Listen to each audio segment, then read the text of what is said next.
Nikki, the crime scene tape still up behind us here at the rail yard. VTA service still suspended as investigators are processing the crime scene. Meanwhile, VTA says they want to focus on those who worked with the dead and supporting them in their grief. Words are not enough to justify the pain we're all going through.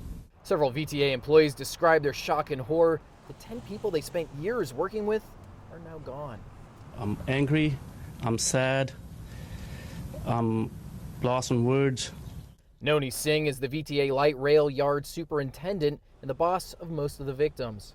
What I'm hearing from my peers of whatever happened yesterday, it shows the character of these guys, how they try to save others while going through that chaotic situation. A day later, and the death toll from the shooting grew from 8 victims to 9. The Santa Clara Sheriff's Office says first responders were able to rush a victim to the hospital shortly after arriving, but ultimately 49-year-old Alex Fritsch died from his wounds. The shooter, Samuel James Cassidy, also took his own life.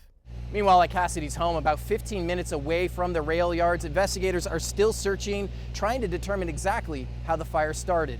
Investigators also say determining a motive is a top priority, but the Sheriff's Office did release that Cassidy was a highly disgruntled VTA employee for many years. A Biden administration official also said Cassidy spoke of hating his workplace when he was detained by U.S. Customs officers after a 2016 trip to the Philippines. Today, those coworkers who escaped the violence are struggling to deal with the result of his actions.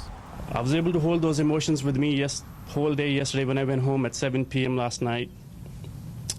I saw my family running towards the car when I parked. When they hugged me, they were happy that I was able to make home.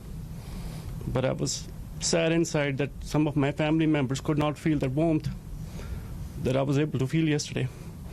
Back out here live, deputies still on the scene. The identity of the 9 victims have now all been released by the Santa Clara County Coroner's Office. Meanwhile, a lot of friends, family, and coworkers tell us that they do plan to attend vigils planned for later tonight here in San Jose. Reporting live in San Jose tonight, Doug Johnson, Fox 40 News.